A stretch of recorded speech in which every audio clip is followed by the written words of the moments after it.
Caramel.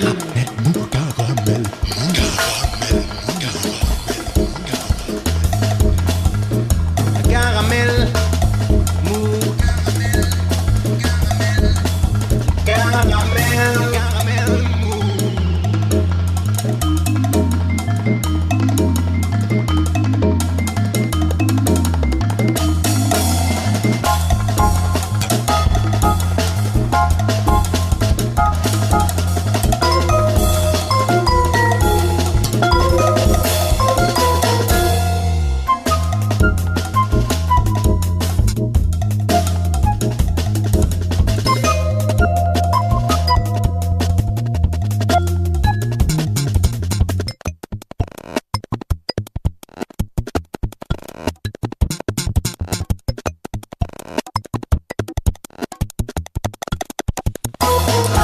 Allez, encore un petit effort, c'est presque fini. Maintenant, cap sur les législatives, ça a lieu dans un mois et puis basta. Depuis septembre et le départ de Macron du gouvernement, on vient quand même de vivre une campagne de quasi 10 mois. Primaire à droite, primaire à gauche, entre les deux, décision de Hollande de ne pas y aller, et puis affaire Fillon, suspicion de travail fictif pour sa femme et ses enfants, payé avec les frais alloués généreusement par l'État pour d'habitude salarier les attachés parlementaires des députés, puis affaire Leroux, lui aussi salarié ses filles avec de l'argent public pour du travail dont on a encore du mal à trouver des traces. Du coup, à peine arrivé, le voilà qui était obligé de démissionner. Exit le tout nouveau ministre de l'Intérieur, PS LR, un partout balle au centre. Et voilà qu'explose quasiment en même temps, début février 2017, l'affaire Le Pen. Là, c'est avec de l'argent européen que le FN se payait pour pas cher des permanents politiques. Refus ensuite de se présenter à la convocation des juges, et en même temps elle plaidait pour une justice égale pour tous. Tu parles d'un grand écart, situation plutôt ambiguë, résumée par Philippe Poutou lors du deuxième débat à 11 d'une pertinente remarque lancée à Marine Le Pen: si vous avez l'immunité parlementaire pour éviter la justice, nous on n'a pas l'immunité ouvrière pour en faire autant. Et ça, au moins ça lui claque le sifflet, et Marine Le Pen ce jour-là, on ne l'a plus entendu de tout le débat. Fermez le banc, la campagne continue. On juge la forme, on parle peu du fond, l'espace est occupé par les affaires omniprésentes, mais la faute à qui ? Pas aux médias en tout cas, qui ne font que relater des faits. La campagne continue comme elle peut, premier tour calamiteux, début d'entre-deux tours, avec un débat d'entre-deux tours quasiment insupportable, entendre deux candidats s'insulter, élever la voix, être approximatif jusqu'à l'overdose, ça j'ai pas pu, j'ai arrêté la télé au bout de 3/4 d'heure. 1er mai par contre plutôt tristouné, personne dans les rues. Deuxième tour et déjà préparation des législatives, élections à venir, et puis il sera temps de reprendre le chemin des manifs, parce que à venir, qu'est-ce qu'on a ? Une réforme du droit du travail. Paraît-il, ça va être un moyen de créer de l'emploi. Un peu comme si pour faire baisser la fièvre d'un malade, on s'occupait d'abord de réparer le thermomètre. Allez comprendre. Qu'est-ce qu'il va y avoir aussi ? Une réforme des retraites, celle-là aussi, elle est à venir. La réduction du nombre de fonctionnaires, même si elle est moins importante que chez Fillon, celle annoncée, c'est déjà pas mal. Donc voilà, il va y avoir plein de raisons de se retrouver dans la rue. Ça n'est qu'un début, le combat continue. Bonne chance à tous. Salut les filles, c'est Joe Kangourou pour un nouvel épisode de Caramel Mou, réalisé ce soir encore par Jérôme depuis le studio souterrain de Radio associative toulousaine, qui depuis l'inondation de Radio Campus en février dernier accueille nos élucubrations hebdomadaires. Qu'ils en soient ici une nouvelle fois remerciés. En effet, sans eux et aussi sans Radio Moumpaïs, qui de temps en temps nous prête également un studio. Point de Caramel Mou sur ces ondes campusiennes. Vers 18h35, Manu Muret et Jean-Pierre Lérac, la caution morale et culturelle de cette émission hebdomadaire, nous parlerons de jazz bizarre. Et d'ici là, je recevrai Valentin Rodriguez, conservateur au musée des abattoirs, pour l'exposition célébrant autant les 40 ans du Centre Beaubourg que le mouvement dit des nouveaux réalistes. Exposition à voir jusqu'au 28 mai. Mais on commence tout de suite par la nouveauté de la semaine. Artiste française vivant et travaillant à Bruxelles audiovisuel depuis une dizaine d'années, se consacrant à la BD, mais aussi au cinéma d'animation. À ce titre, elle a réalisé des clips pour Françoise Brutt, mais également pour Lady Like Lily. Johanna Lauro, alias Payne, sort ces jours-ci un premier album, Somewhere is Missing, assez remarquable. Elle y développe une musique délicate tout empreinte de mélancolie, superbement servie par une instrumentation le plus souvent minimaliste, mettant en valeur une voix aérienne rappelant parfois l'univers d'Agnès Obel. Payne, on la retrouve tout de suite. What I Deserve, extrait de Someone is Missing, son premier album, c'est Caramel Mou et c'est tant mieux.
Qu'est-ce que c'est? Caramel mou. Et ça, qu'est-ce que c'est? Cette voix dont l'accent triomphant perce à travers le grésillement de la radio. C'est Joe Congo ou pardon? Ouais, toujours Radio Campus, toujours Caramel Mou, toujours Joe Kangourou au micro, et on va commencer tout de suite avec une exposition qui fait l'actualité depuis début février 2017, actuellement aux abattoirs. L'exposition célébrant les nouveaux réalistes. Inauguré en janvier 77, le Centre national d'art et de culture Georges Pompidou, Beaubourg pour faire plus court, s'est en 40 ans imposé comme une nouvelle façon de concevoir un musée. 40 40 ans plus tard, des institutions culturelles hexagonales fêtent cet anniversaire. À Toulouse, c'est à travers une exposition donc retraçant l'aventure des nouveaux réalistes, courant artistique français des années 60, en présentant des pièces prêtées par Beaubourg, que le musée des abattoirs fête cet anniversaire. Avec moi, Valentin Rodriguez, le directeur des collections des abattoirs, un des rares restants au musée des abattoirs qui a construit l'histoire de ce musée, qui va nous parler un peu de ces deux événements, puisque il nous le dira tout à l'heure, il y a quand même un lien assez direct entre les abattoirs et Beaubourg. Mais mes premières questions, Valentin Rodriguez, en quoi l'arrivée de Beaubourg est une étape importante dans l'univers des musées hexagonaux, mais aussi des musées mondiaux? Écoutez, bonsoir, merci de votre accueil. Je dirais le Centre Pompidou, c'est une véritable révolution culturelle en 77. C'est vraiment un lieu pour la création du moment, la création d'aujourd'hui. En 77, mais c'est aussi le rassemblement des collections du Musée national d'art moderne qui n'avait pas un lieu. Donc c'est aussi un lieu très proche de la rue et qui a été construit en regard des publics. Pour vraiment un partage de ces collections, puisque le Centre Pompidou, c'est, je crois, aujourd'hui plus de 100 000 œuvres.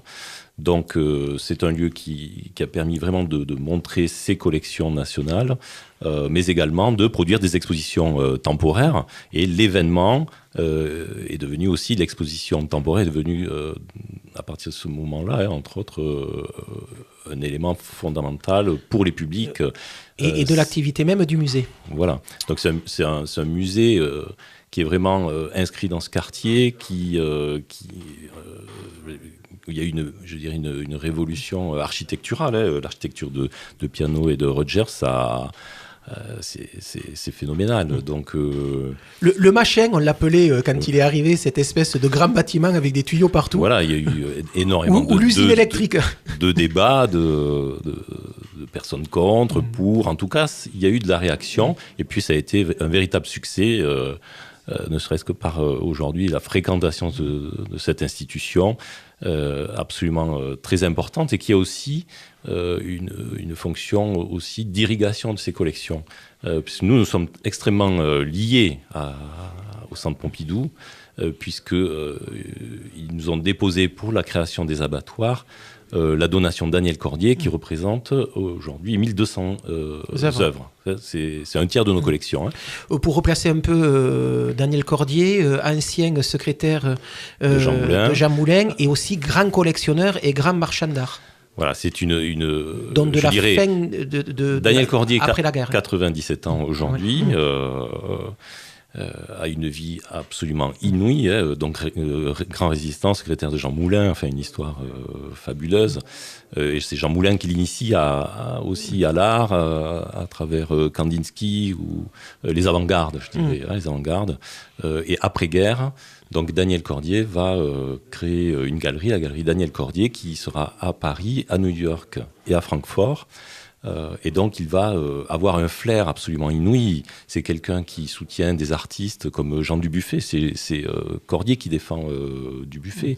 Henri Michaud. C'est Cordier qui fait la première exposition de Rauschenberg en Europe avant la Biennale de Venise. Rauschenberg, c'est aussi une révolution dans l'art, puisqu'à partir du moment de la consécration de Rauschenberg à la Biennale de Venise, on dit que la capitale de l'art est passée à New York. Voyez, et ces artistes du nouveau réalisme ont un lien très fort avec le pop art et ce changement de capital culturel. Et donc ce fonds Daniel Cordier, c'est celui qui occupe d'ordinaire le deuxième étage du musée des abattoirs. Non, alors justement, ça c'est pas en ce moment. Non, ça c'est quelque chose justement. Il y a eu un moment où on voyait effectivement souvent la collection Cordier des réaccrochages dans un espace des abattoirs. Mais aujourd'hui, dans notre nouvelle politique, on souhaite plus croiser les niveaux. C'est-à-dire que, vous voyez, aujourd'hui, cette exposition sur le nouveau réalisme, c'est lié à Cordier. Pourquoi ? En gros, on n'a jamais présenté le nouveau réalisme à Toulouse, vraiment. Daniel Cordier a eu une influence sur la scène artistique de 56 à 64 très forte. Il a dans sa collection quelques nouveaux réalistes, c'est-à-dire il a César, il y a Tinguely, il y a Armand. Et c'est Cordier qui, suite à l'exposition du plein d'Armand, et qui a rempli la galerie de poubelles, d'ordures, Cordier a racheté des pièces et il a été le premier à montrer Armand à New York. Il a fait la première exposition d'Armand à New York et la première exposition également il a fait Armand et j'allais dire une bêtise, un autre nouveau réaliste. Et non, c'est pas Tinguely. Bon, Rice. Je sais plus. Non. Bon, écoutez, je reviens dessus. Et en fait, donc, en même temps, c'est pas un défenseur vraiment du nouveau réalisme, mais tous ces artistes nouveau réalistes sont passés dans sa galerie. Chez lui. C'est-à-dire qu'ils ont vu la dernière exposition du surréalisme qui est faite par Daniel Cordier, Breton et Duchamp. Et au vernissage, par exemple, Daniel Speury, qui est un des artistes qu'on montre et qu'on célèbre et qui est une grande figure qu'on présente aujourd'hui aux abattoirs, était au vernissage, avec Tinguely qui était son grand ami. Mais également, lors de l'exposition Rauschenberg, Speury était à l'inauguration de l'exposition. Donc il y a vraiment une influence sur la scène artistique dans cette période de la galerie Daniel Cordier. Sur les artistes. Mais avant d'attaquer sur les nouveaux réalistes, revenons juste un peu sur Beaubourg. C'est vrai que vous disiez que ça a révolutionné un peu la façon de voir un musée. Bon, il y avait déjà ce parvis qui existe toujours, mais peut-être nettement moins animé qu'à ses débuts. Mais ce parvis existe toujours, moyen aussi pour les publics de se croiser. Ceux qui en sortent, ceux qui font la queue, c'est vrai qu'il y a pas mal de discussions toujours sur ce parvis. Et il y a surtout dans Beaubourg l'arrivée d'une bibliothèque.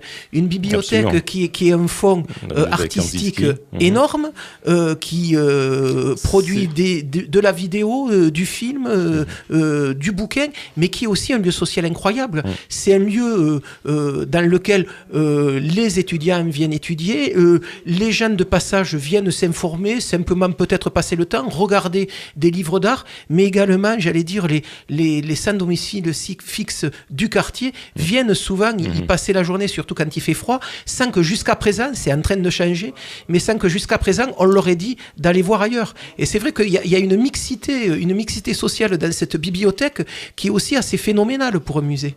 Absolument, ça c'est génial. Ils ont vraiment facilité l'accès au public. Le partage, le social, mais c'est vraiment le rôle du musée. Et de croiser, c'est la recherche, c'est l'étude, c'est croiser toutes les générations, je dirais. Et ça, c'est vraiment pour nous, c'est un modèle aussi. Ça, c'est un changement véritable dans le paysage culturel des années 70, enfin à la fin des années 70. 40 ans plus tard, les acquis de Beaubourg, c'est quoi ? Écoutez, nous on est un peu sur un modèle assez équivalent finalement en région. Les abattoirs, on a été énormément influencés par le centre, puisque c'est un lieu où on croise l'art moderne et l'art contemporain. C'est-à-dire que, par exemple, à Toulouse, vous allez venir voir le rideau de scène de Picasso. Voilà, c'est Picasso. De toute façon, c'est un effet magique, complètement magique. On l'a vu avec l'expo que vous avez fait il y a 2 ans. 115 000 visiteurs, enfin, c'est incroyable. Mais de toute façon, c'est un phénomène.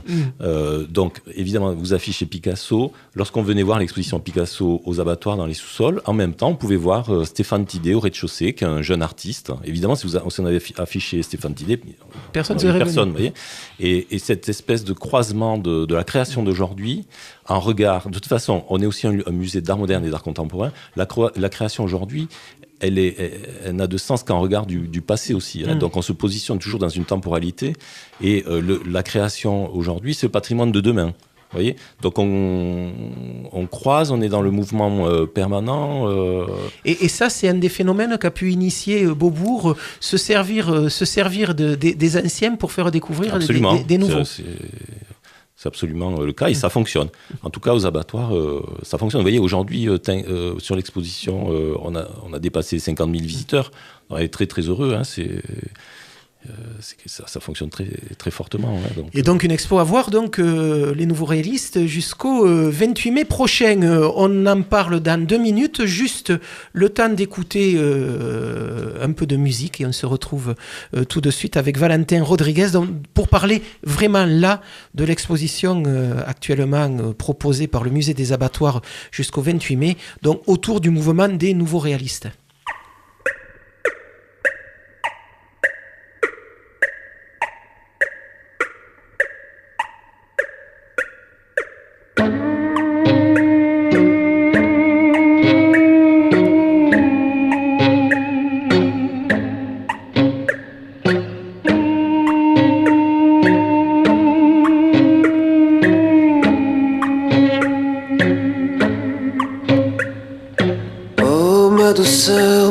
jolies fleurs.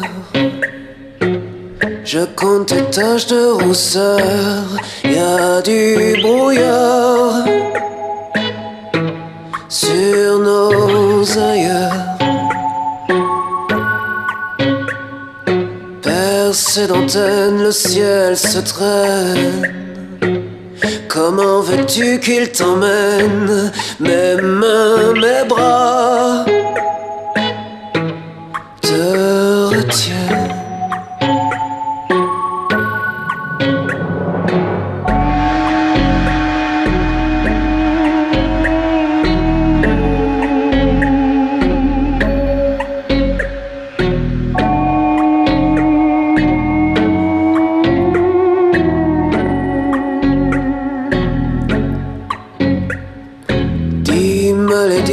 Est-ce la douleur? Les gens n'ont plus d'épaisseur. Y a du brouillard sur nos ailleurs. Histoire ancienne qu'on distingue à peine. Sur le quai de lycéenne, et mon regard se vide dans le ciel.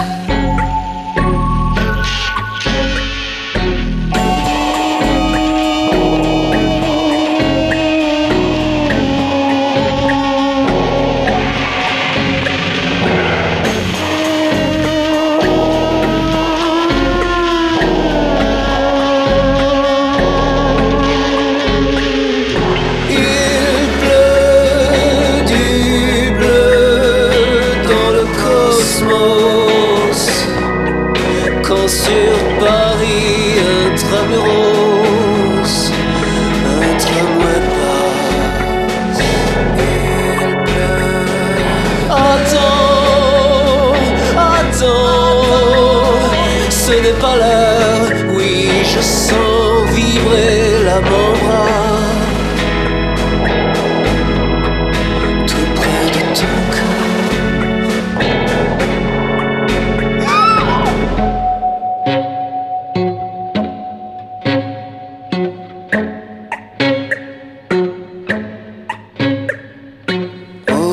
Suzanne, parfois je plane, m'imaginant pyromane, toi l'oxygène,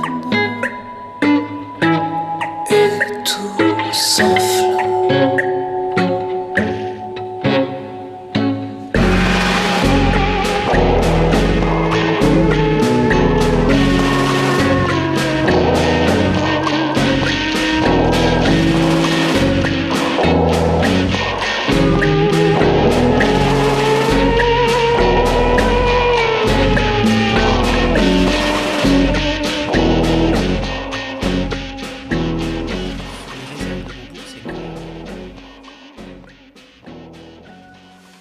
Toujours en compagnie de Valentin Rodriguez, donc pour évoquer l'exposition actuellement visible au musée des abattoirs, visible jusqu'au 28 mai prochain. Il reste encore une petite quinzaine de jours, mais précipitez-vous quand même, parce que si vous attendez début juin, ça sera trop tard pour vous.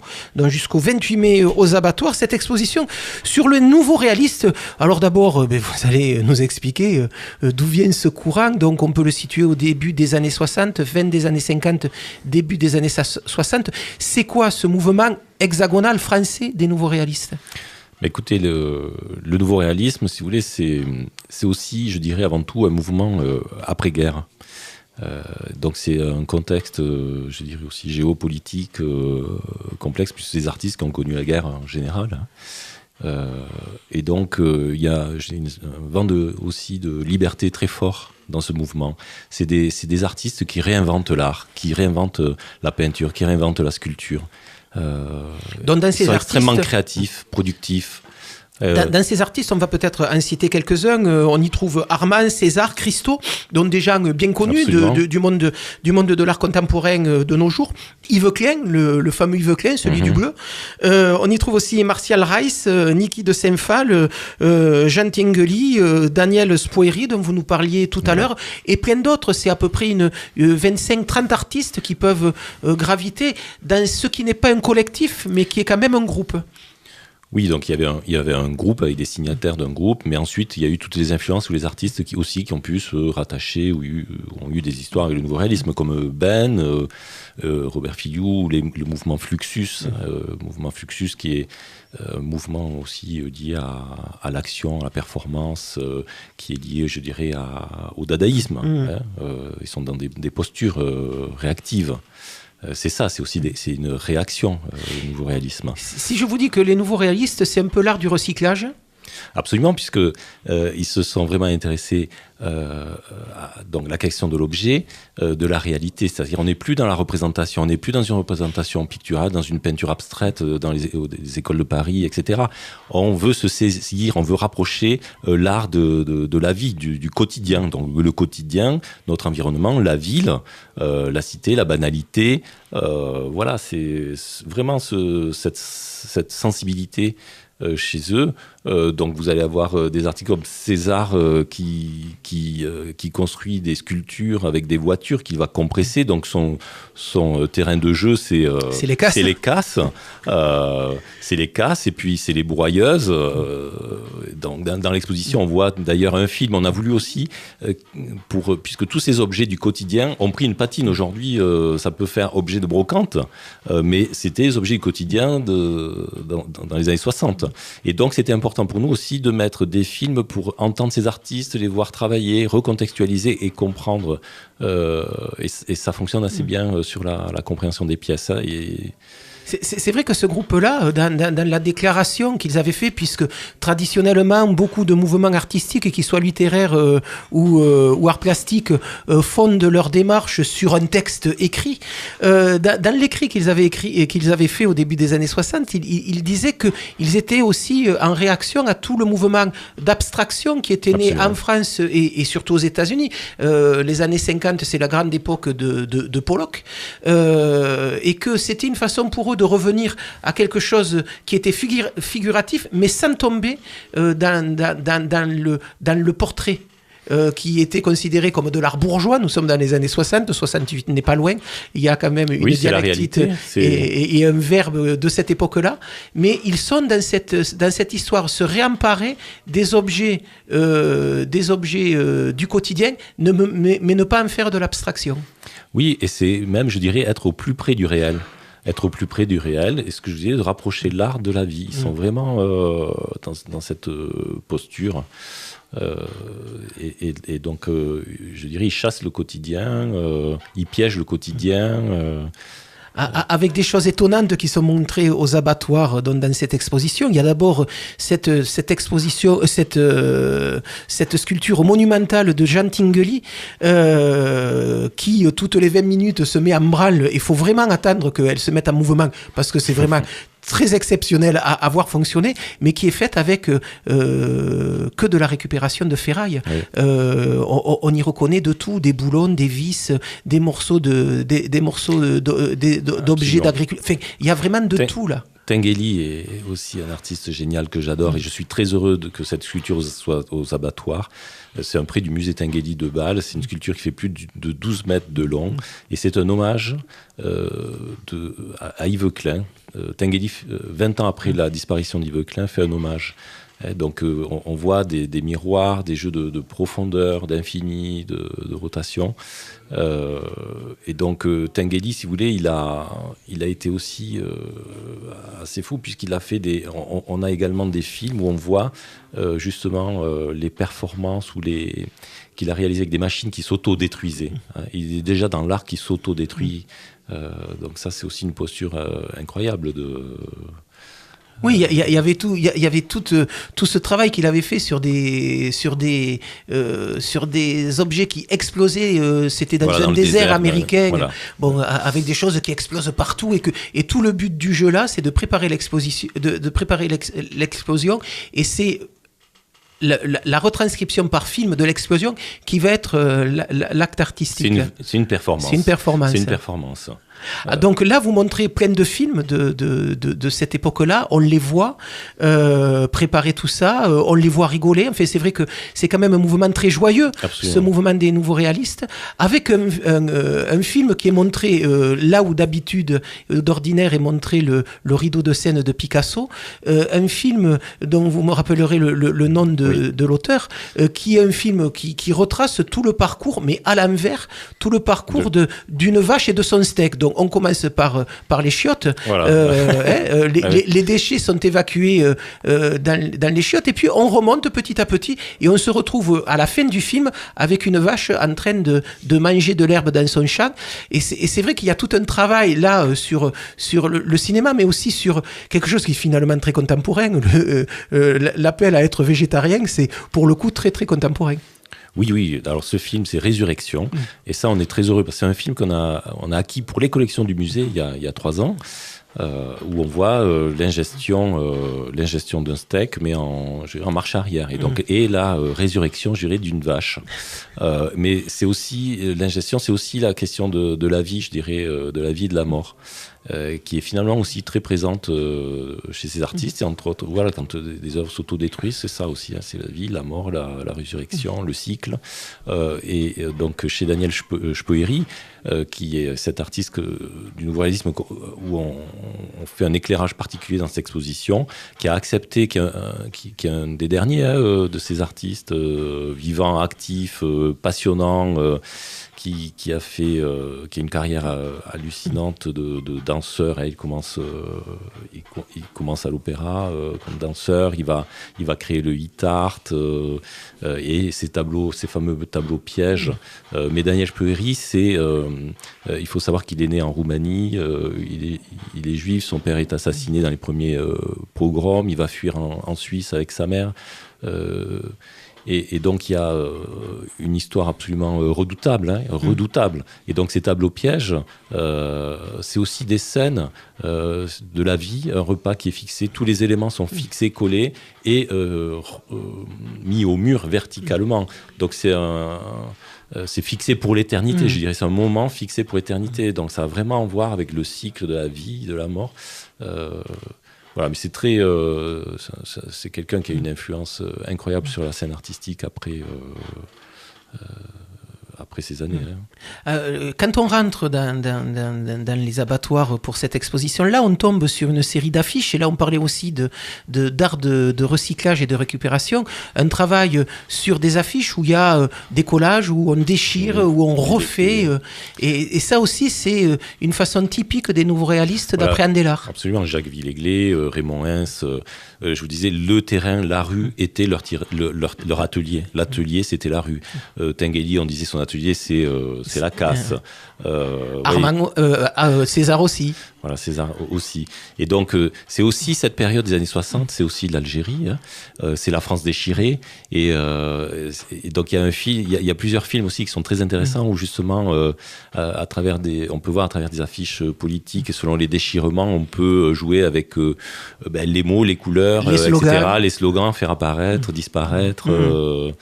Et c'est vrai que les nouveaux réalistes sont aussi un mouvement politique, parce qu'ils s'opposent à une certaine politique de la consommation et société de la consommation qui commence à apparaître. C'est vrai, c'est aussi la période de la création des supermarchés, par exemple, de la consommation... La grande distribution.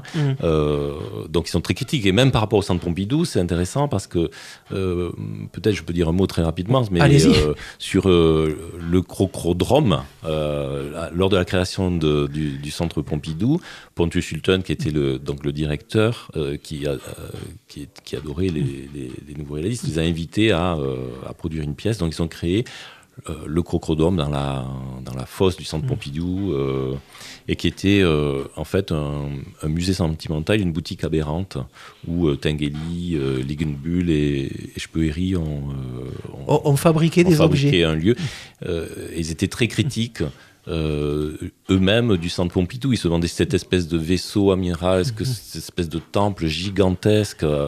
Allait être le supermarché de l'art. Voilà. Ouais. Mais c'était pas les seuls. Beaucoup d'autres artistes se questionnaient là-dessus. Hein. Voilà. Et donc, aux abattoirs, on présente aussi donc le film sur le Crocodrome. Il y a peu de documents sur cette période parce qu'il n'y avait pas forcément de photos documentaires. Donc on présente un film qu'on a pu récupérer à l'INA sur le Crocodrome. Dernière chose, donc on disait il y a quand même des artistes phares dans ce mouvement, en particulier moi qui m'est assez chère, Niki de Saint-Phal. C'est peut-être le seul regret que j'ai au niveau de cette exposition.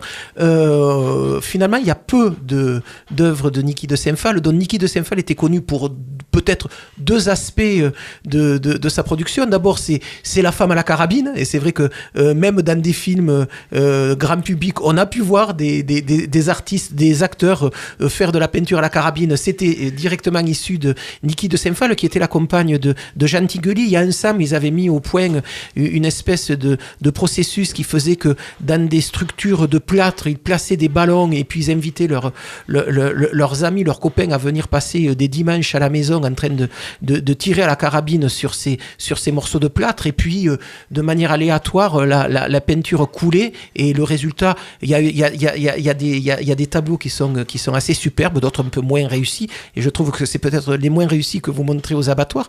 Et puis il n'y a pas de sculpture de Niki. Je suis pas d'accord. Mais ça va être le moment de le dire.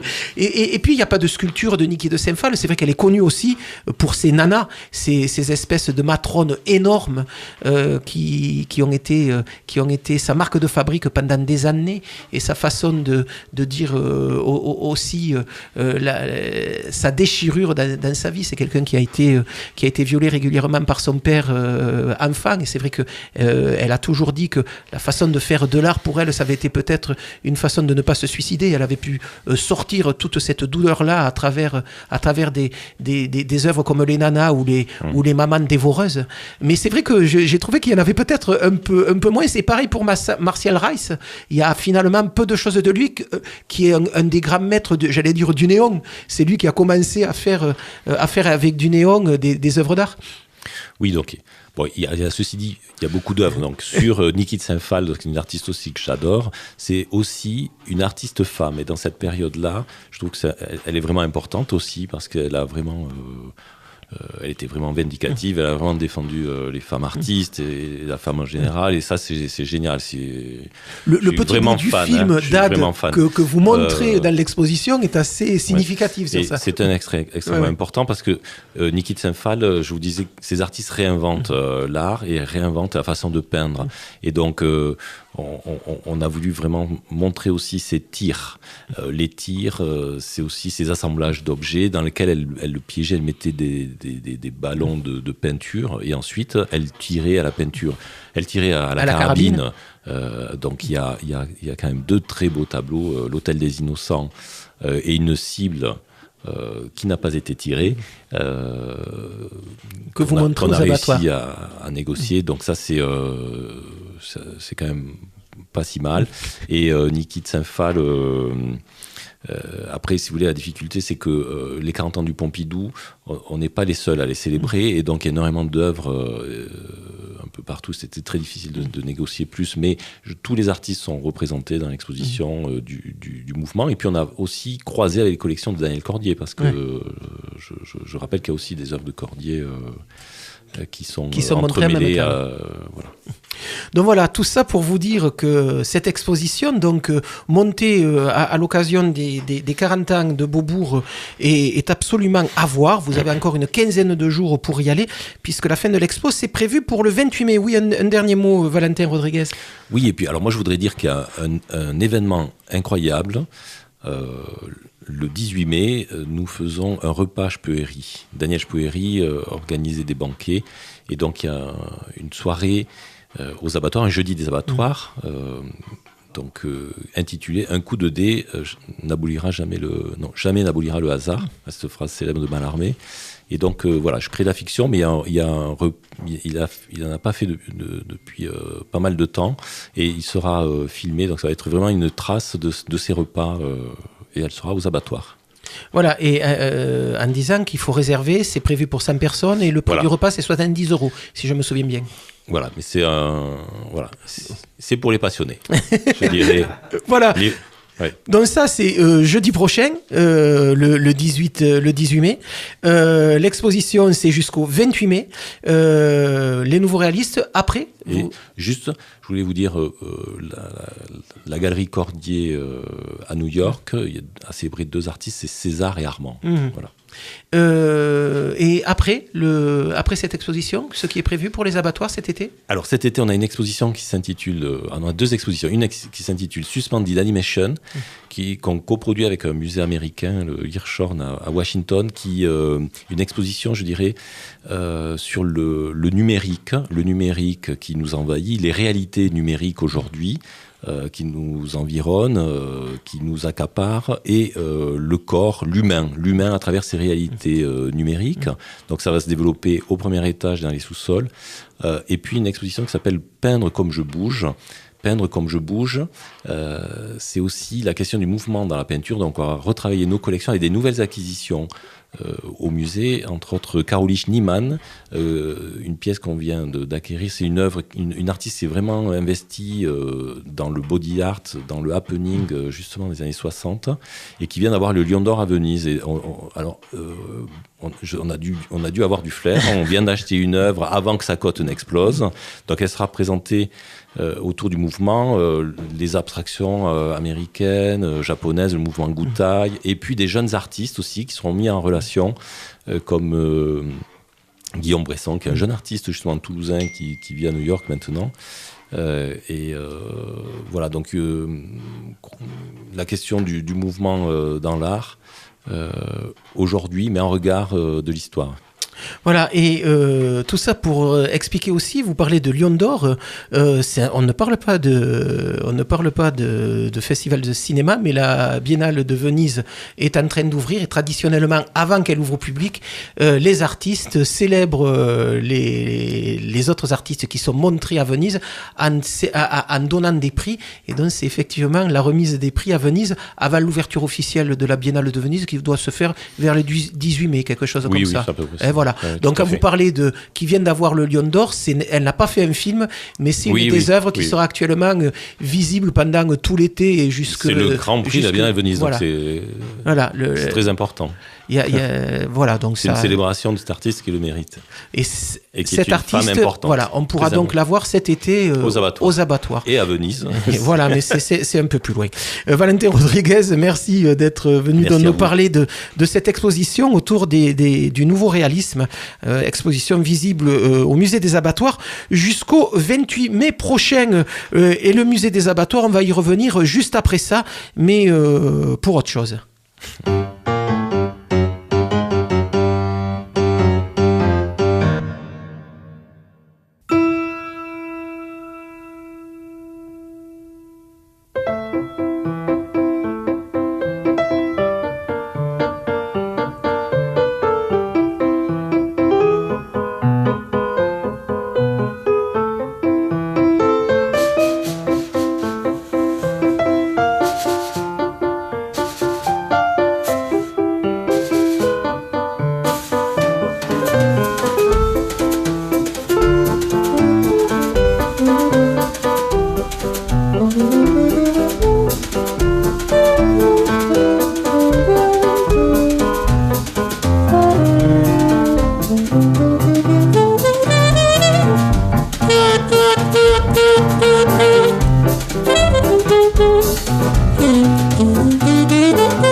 tombeau véritable du vrai Napoléon, je t'y conduirai. Napoléon mon cul m'intéresse pas du tout ce pamphlet avec son chapeau à la con. Mais qu'est-ce qui t'intéresse alors?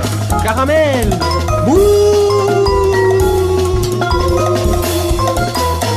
Voilà, on vient juste d'écouter, avant qu'on reprenne le cours normal de cette émission, on vient juste d'écouter Anticyclone avec un morceau Nino Anticyclone, trio toulousain assez fantastique. Enfin, on avait déjà adoré... On avait déjà écouté un morceau il y a 15 jours. Et on avait déjà adoré la musique que pouvait produire ce trio sur scène, mais alors sur disque, c'est royal, c'est impeccable.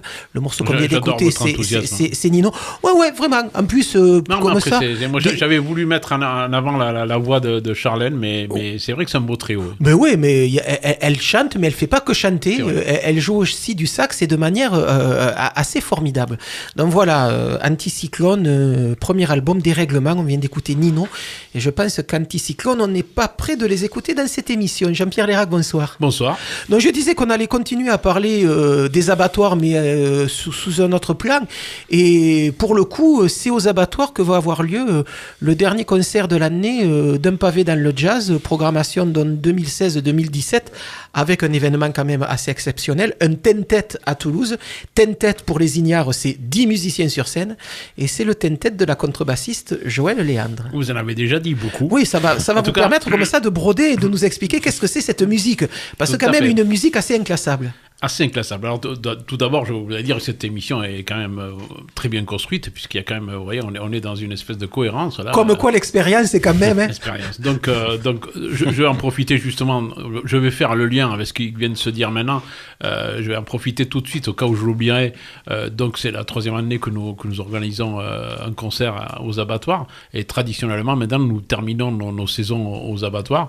Et chaque année, on essaie justement de faire sur le dernier événement, de marquer le coup. Et c'est vrai que jusqu'à présent, on a eu Craig Tabor, on a eu Fred Fries, c'est-à-dire des grosses figures du jazz. Donc on voulait quand même continuer dans cette voie, on voulait mettre quelque chose qui marque, quelque chose qui marque la saison. Donc on va encore une fois terminer un petit peu un feu d'artifice. Voilà, j'en profite pour dire donc, puisque en lien avec ce que vient de dire notre premier invité, à l'occasion de ce concert, donc qui aura lieu à 18h, nous allons ouvrir la billetterie à 15h, et les gens pourront venir au concert et profiter d'arriver à 15h, donc, et de profiter de ce billet pour aller voir cette exposition, puisqu'il restera, je crois, à ce moment-là, 15 jours. C'est ça, il restera 15 jours, elle finira le 28, 15 jours plus tard. Donc on a essayé de mettre en avant ça, parce que je crois que ça fait quand même là, pour le coup, un dimanche réussi. Puisque le concert dont on parle, c'est celui qui aura lieu dans 2 jours, le 14 mai. Voilà, donc nous parlons de ce concert. J'ai dit que ça va être, chaque fois, on cible un petit peu cette date de clôture, et là, on s'est fait un petit peu un petit coup de folie avec ce ten-tête de Joël Léandre, d'une part parce que c'est la première fois qu'on programme un grand ensemble, et c'est vrai que c'était cette occasion. Joël Léandre, évidemment, c'est quelqu'un qu'on suit depuis très longtemps. Joël Léandre, bon, l'a déjà reçu plusieurs fois, c'est quelqu'un, ça fait 40 ans de carrière dans le jazz, la musique improvisée, la musique contemporaine. C'est vrai, quelqu'un qui est notamment, elle a joué quand même, elle a participé à des œuvres avec Chelsea, tout ça. C'est quelqu'un qui a une carrière assez incroyable, et c'est vrai que ce projet-là, c'est quelque chose qui est nouveau pour Joël Léandre. On en a parlé jusqu'à quand elle avait monté ce projet, elle m'avait parlé de ça, que c'est quelque chose qui lui tient à cœur, parce que c'est la première fois qu'elle monte un orchestre avec un répertoire à elle. C'est-à-dire, c'est un orchestre qui va jouer ses compositions. Donc elle a fait une espèce de casting comme ça sur tous les jeunes musiciens qu'il y a sur les collectifs parisiens et orléanais, je dirais. Donc c'est une espèce de... Donc orléanais, les frères Secaldi, le tri collectif. Voilà, parce qu'en fait, c'est vrai que c'est deux collectifs, entre le Coax et le tri collectif, qui sont quand même des très où il y a beaucoup de musiciens maintenant qui sont très très repérés dans le jazz contemporain. Et elle, bon, évidemment, elle a su vraiment aller chercher un petit peu le meilleur de tout ça. Et c'est vrai qu'on retrouve les frères Secaldi, mais beaucoup de musiciens intéressants. Et donc là, ce qui est surprenant, c'est pas du tout la Joël qu'on connaît sur les musiques improvisées, mais c'est vraiment quelque chose de tout à fait nouveau. Donc là, c'est de la musique écrite pour le coup. C'est un concert complètement écrit avec quelques parties improvisées. J'ai eu la chance de voir la première, le lancement de cette création à Paris, et c'était quelque chose pour elle d'assez marquant, parce que avec 40 ans de carrière, c'était quelque chose pour elle C'était une première. C'est une première, et c'est pour ça qu'elle tient particulièrement à ce projet. C'est vrai que dans la liste des musiciens, il y a un savant mélange de vieux et d'anciens, de jeunes et d'anciens. C'est vrai que vous parliez des frangins Secaldi, mais il y a aussi Capozzo. Voilà, alors je dirais c'est surtout des jeunes. Il y a en fait Jean-Luc Capozzo au milieu. Ça fait un peu Joël et Jean-Luc sont un petit peu les papas et mamans de cette histoire. De la formation. De la formation. Et c'est vrai qu'après, ce sont des musiciens, on parle souvent de cette génération coax, avec des musiciens qui sont dans 35-40 ans, qui ont vraiment explosé le jazz actuel. Et c'est vrai que là, tous les deux, ils sont un petit peu le papa-maman. Voilà, je trouve ça très bien. Et voilà, donc ça c'est vraiment un univers. Là, on est plus proche de la musique contemporaine. Voilà, on est vraiment sur des compositions. Et là, je dis ces compositions, c'est comme une suite. En fait, c'est une suite, donc avec des morceaux enchaînés. Et voilà, on est vraiment loin de la musique improvisée, quoi. Voilà, donc ça se passera dimanche 14 mai à partir de 18h à l'auditorium donc du musée des abattoirs. Vous l'avez compris tout à l'heure. Ouverture des portes pour ce concert à 15h, et de 15h à 18h si vous avez du temps, et puis vous en aurez puisque le concert ne commence qu'à 18h, avec le même billet vous pourrez visiter donc l'exposition dont on vient de parler largement, les nouveaux réalistes aux abattoirs. La boucle est bouclée, la messe est dite, juste un extrait de ce ten-tête de Joël Léandre qui va montrer vraiment le côté vraiment construit, composé. De cette musique, et c'est vrai que c'est pas forcément sa marque de fabrique. Joël Léandre en ten-tête, dont je vous le rappelle, dimanche 14 mai à partir de 18h à l'auditorium des abattoirs. Jean-Pierre, un dernier mot. Juste, ça s'appelle Can You Hear Me? Oh là, j'adore quand vous parlez anglais, vous êtes aussi fort. Vous êtes aussi fort que moi, et ça fait plaisir. Je dis ça parce que c'est vraiment quand Joël, quand on connaît le personnage de Joël, quand on dit écoutez-moi, parce qu'elle est vraiment qu'on l'écoute, quoi. Voilà, donc écoutons Joël Léandre avec son ten-tête. Merci Jean-Pierre.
Voilà.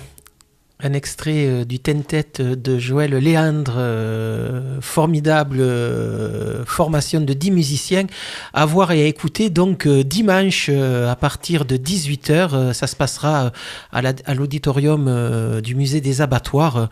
Je sais pas moi, mais avec ce qu'on vient d'écouter, il y a 100 000 raisons d'aller se précipiter. Un joli événement pour votre musée que la venue du Tentet de Léandre. Absolument, on adore. C'est-à-dire que on parlait tout à l'heure de la création du Centre Pompidou, mais c'est aussi l'hybridité d'un lieu. C'est-à-dire que les abattoirs et les jeudis des abattoirs et tous les événements qu'on accueille, c'est aussi toutes les formes artistiques. C'est-à-dire qu'il y a du théâtre, il y a du jazz, il y a de la musique, il y a des conférences, il y a de l'histoire de l'art. Et toute cette relation au public, pour nous, elle est extrêmement importante. Voilà. Et une façon de faire revenir des gens au musée. Absolument. Il n'y a pas besoin de connaître l'histoire de l'art pour aller se plonger dans une exposition. Oui, absolument.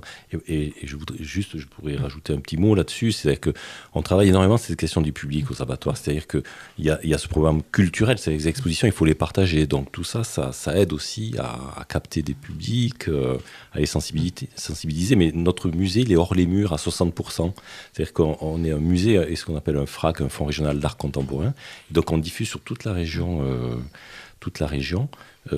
et donc, en gros, on crée des expositions dans des lieux hors les murs, c'est-à-dire les établissements scolaires, l'hôpital, la prison, des musées, des centres d'art, etc. Et les collections circulent énormément. Et une façon de travailler le public et de faire venir du public. On va vers les publics dans tous les sens du terme. Voilà, donc tout ça aux abattoirs, exposition sur les nouveaux réalistes jusqu'au 28 mai, et puis dimanche, ce concert du Joël Léandre Tentet à l'auditorium des abattoirs à partir donc de 18h. Des concerts, il y en a dimanche, on vient de vous en citer un, mais il y en a plein ce soir, avec par exemple Metz au Bijou à partir de 21h30. Metz, c'est le groupe que l'on a écouté tout à l'heure, j'ai oublié de le désannoncer, c'est le groupe que l'on a écouté tout à l'heure pendant l'interview donc consacrée à l'exposition aux abattoirs. Donc Metz ce soir au Bijou à 21h30, c'est plutôt de l'électropop très bien fait. Il y a plein de clips qui circulent actuellement sur YouTube. Allez voir ça. Ils sont 2 sur scène et c'est très très chouette.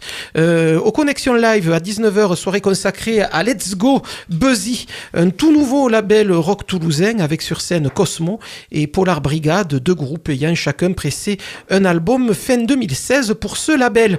Musique métissée au centre culturel de Ramonville, toujours ce soir, avec Tiwiza à partir de 20h30. Tiwiza, un groupe franco-algérien fondé à Toulouse en 2012. Concert proposé par l'association Convivencia, en prélude à son festival itinérant le long du canal du Midi, qui lui débutera le 2 juillet prochain à Grisol. Concert toujours ce soir avec de la musique des Balkans, au taquin, ce soir à 21h avec le quintet Boombak. À noter que jeudi prochain, 18 mai, le trio No Noise No Education sera lui aussi au taquin pour fêter la sortie de son premier album. Parler de No Noise No Education, ça me vient tout naturellement à penser à Manu Muret, puisqu'il défend depuis des lustres ce groupe, ce trio, cette musique. Manu Muret, bonsoir. Bonsoir. Vous êtes là aussi pour terminer l'émission avec une sélection de concerts qui vont avoir lieu la semaine prochaine et puis une proposition de disque. Ouais, tout à fait. Moi, No Noise No Reduction, ça me fait aussi penser au saxophoniste Florian Nastor, qui sera ce soir, si je ne m'abuse, à l'impro, avec Piac. Donc ça sera vraiment à pas manquer. Donc à partir de 20h30 À partir de 20h30, tout à fait, rue Gambetta. À signaler que le dimanche suivant, donc juste après le concert des abattoirs, à partir de 20h, 20h30, dès que ça s'arrête aux abattoirs, ça se passera au skatepark des Ponts Jumeaux pour un concert sauvage organisé par le collectif La Main Mouche. Là, ce sera le Grand Piac que vous aurez l'occasion de voir en plein air et accompagné notamment de kebab et d'une autre partie pas encore définie. Ça, donc, ce sera le dimanche. Ensuite, donc dimanche 14 mai. Dimanche 14 mai, le vendredi 12 mai, je fais un petit bond en arrière là ce soir. Ce soir, si vous voulez écouter de la bonne noise, je vous conseille d'aller au Pavillon Sauvage où vous pourrez applaudir les Polonais de Przepic. C'est la première fois qu'ils passent en France. Redites-moi le nom. Przepic. Ah ouais, vous parlez correctement de prononciation polonais, non contractuelle. C'est pas mal. Mais Psy-Pitch est un duo guitare-batterie avec aussi des effets, des samples. C'est de la bonne noise, un peu mat-rock, bien comme il faut, qui seront accompagnés des locaux de Indurain, qui galopent et grimpent les montagnes. Et alors, mat-rock plutôt pop. Eux, ils sont vraiment sous amphétamine, mais eux le revendiquent. Ah ouais, complètement. Ouais. Indurain, donc avec un groupe polonais, je ne me lancerai pas dans la prononciation du nom. Pavillon Sauvage ce soir à partir de 21h. Entrée à prix libre, soyez curieux, n'hésitez pas. Donc dimanche, le concert du skatepark, du skatepiak, avec donc le grand piak. Après, on se retrouve le mardi suivant. Donc c'est le 16. Le 16, merci beaucoup monsieur. Le 16, ça se passe au Pavillon Sauvage avec le fleuron des duos basse batterie noise, à savoir les Messins de Daikiri, la section rythmique du Singe Blanc, une tuerie, et les Marseillais de Moto, qui eux sont la section rythmique de Das Simple, et une tuerie aussi. Vraiment ce qui se fait de mieux en duo basse batterie, très content de les réunir sur la même affiche, et ils seront la soirée sera ouverte par un local des Pavillons Sauvages, j'ai nommé Kakashai Skrakra, qui nous propose une espèce de pop blues crade très très agréable.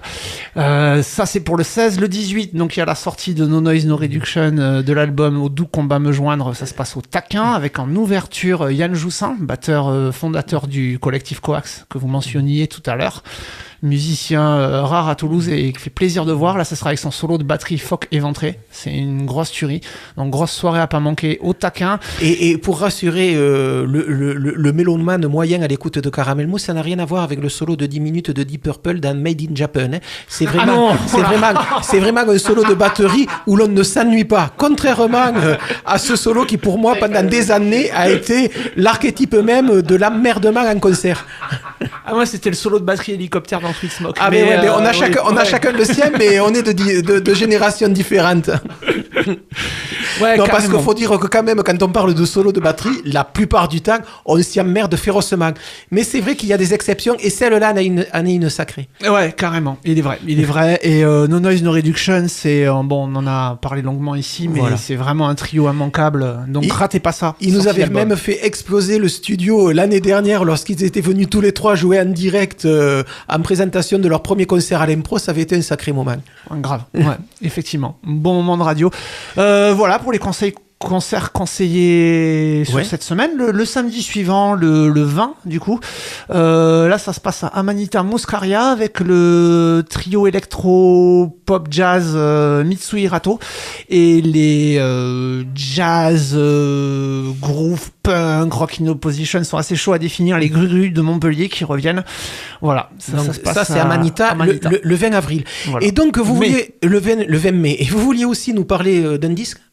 Oui, tout à fait, carrément. Et aborder le dur problème de la temporalité, c'est pas facile la temporalité. Quand vous avez été victime de cette inondation à Radio Campus, on vous a reçu avec plaisir avec Radio, il y a eu, ma foi, un dégât collatéral, c'est la temporalité. Puisqu'on est à une semaine de décalage quand on enregistre cette émission par rapport à ce qui se passe. Ça crée des erreurs de temporalité affreuses. Moi, j'ai annoncé un concert la dernière fois qui avait déjà eu lieu. Qui avait eu lieu la veille, voilà, on a fait je vous écoutais l'autre fois, votre chroniqueuse restaurant Perrine conseillait un très bon restaurant saveur du sud-ouest mélangé avec saveur orientale. Bon, mais j'y suis allé, c'était déjà devenu un Subway. Voilà, on sait jamais ce qui se passe. Votre chroniqueur cinéma annonce des films, voilà, une semaine après, il y a déjà un remake aux États-Unis avec Tom Hanks. Enfin, ça va trop vite, le monde va trop vite, la temporalité, ça pose vraiment un souci. Vous êtes toujours pertinent dans vos ouvertures d'obédience politique et ça fait plaisir, mais à l'heure où on parle, enfin, on sait pas ce qui s'est passé. Peut-être selon le résultat des élections, il est fort possible qu'on soit tous délocalisés très loin, que le musée des abattoirs ait été racheté par les assurances AXA. Enfin, voilà, on est sûr de rien et ça, c'est un problème. Et ce qui fait plaisir avec l'art et avec la poésie, c'est là où je voulais en venir, c'est qu'elle reste intemporelle. Le texte qu'on va écouter maintenant, je l'ai découvert il y a 2 ans. On dirait qu'il a été écrit au lendemain du débat. Que vous évoquiez tout à l'heure. C'est incroyable de justesse. Il s'agit de Sébastien Lespinasse. C'est un album en duo avec Eddie Boubacar, sorti au label Trace Label, sur lequel je voulais m'arrêter. L'album, il s'appelle Quack. Le texte qu'on va entendre maintenant s'appelle Question rhétorique, mais rhétorique, c'est barré sur la pochette, donc question. Et les questions posées par Sébastien Lespinasse, elles sont terriblement d'actualité quand on pense que ça a dû être écrit il y a à peu près 3 ans. Et on peut c'est peut-être la réponse à comment sommes-nous arrivés là, à ce deuxième tour infâme, à ce débat catastrophique, indigne, mais vraiment indigne, et à tout ce qui circule comme idées nauséabondes qui avant appartenaient à un parti et qui sont rentrées dans le domaine public de tous les partis. On a eu un gouvernement de gauche qui a envoyé la police dans les plages pour enlever les voiles des femmes. Enfin, c'est vraiment terrifiant. Comme les idées d'extrême droite se sont un peu propagées. C'est de ça dont il parle Sébastien Lespinasse dans ce texte qui s'appelle Question et sur lequel je vous invite à méditer, même si c'est peut-être déjà trop tard. Et Dieu sait que depuis qu'il y a des questions, on attend toujours les réponses et on les cherche. Je vous rappelais tout à l'heure que peut-être on les trouvera dans la rue. En attendant, Lespinasse tout de suite dans Caramel Mou, donc un album chaudement recommandé par Manu Muret.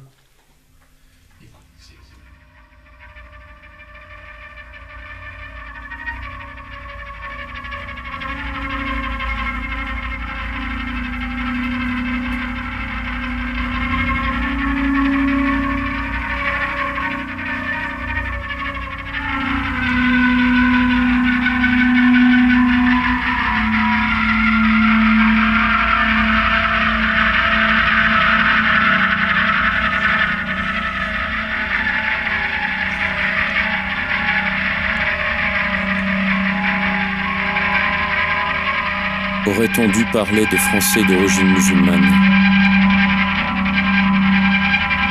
Aurait-on dû parler de musulmans français ou de Français d'origine maghrébine ou de culture musulmane?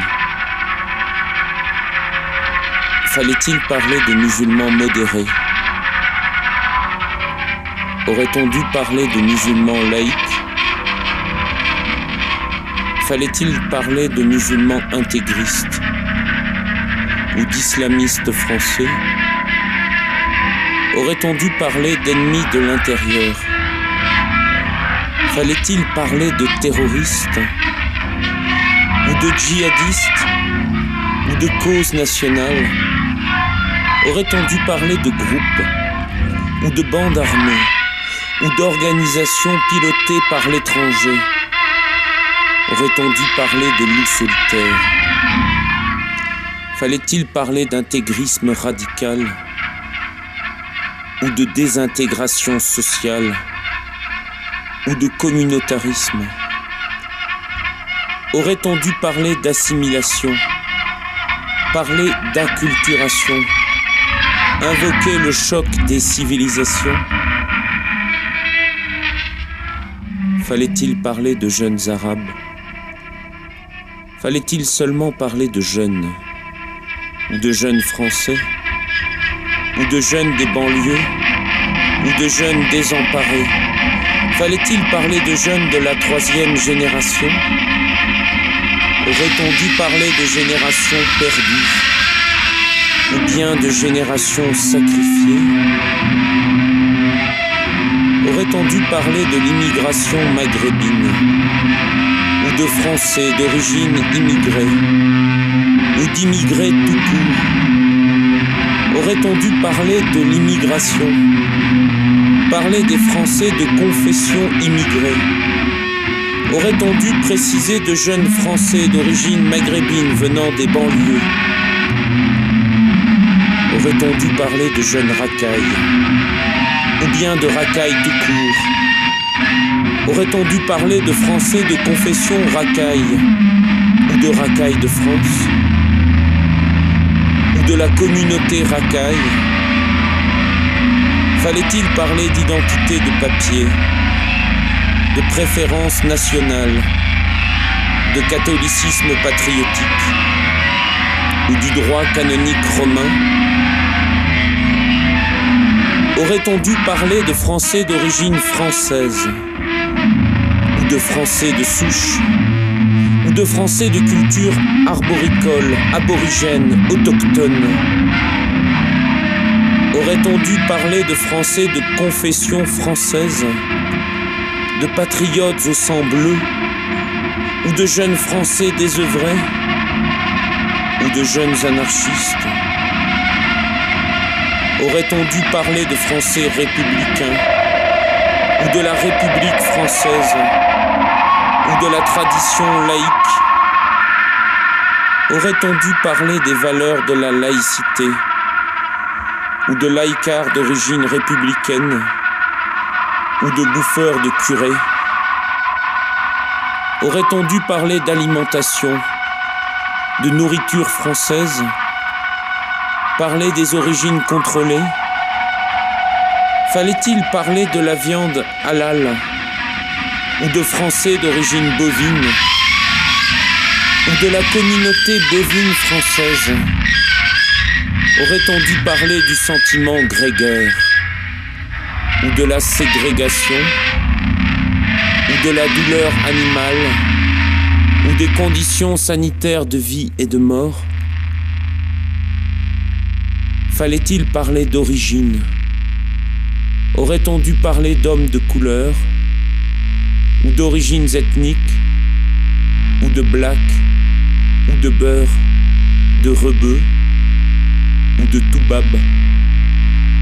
Fallait-il parler de goy, parler de négro, parler de singe, parler de boukak ou de niakoué ou de bachibouzouk? Aurait-on dû parler de bougnoul, de cul blanc, de bico, de bamboula? Fallait-il parler de youpin, de feuge, de sous-chien? Parler de melon, de face de craie, de youtre, de félouse, d'ajrad? Aurait-on dû parler d'hommes et de femmes? Fallait-il parler d'hommes d'origine masculine ou de femmes de confession féministe? Aurait-on dû parler de féminité à la française ou de française tout court? Fallait-il parler de féminité intégriste ou de machisme de culture latine ou de la domination sexuelle latente ou de l'attente désespérée de sexe? Fallait-il parler d'amour ou de rapports conjugaux ou de violences domestiques ou de sentiments réprimés? Aurait-on dû parler de démographie ou de démocratie? Parler d'invasion barbare? Parler de civilisation? Parler de culture gréco-romaine? Parler d'Occident? Parler des fanatismes ou des fantasmes? Fallait-il parler de la peur? Parler du désir? Parler de la part de peur dans le désir? Parler du désir que le monde aille à sa perte? Aurait-on dû parler de la perte? Parler de l'impossibilité de nommer? Parler de l'impossible tout court? Aurait-on dû parler pour ne rien dire? Parler pour continuer à établir le contact? Parler pour échanger des paroles? Pour dire le temps qu'il fait? Pour dire qu'on se parle? Aurait-on dû parler tout court?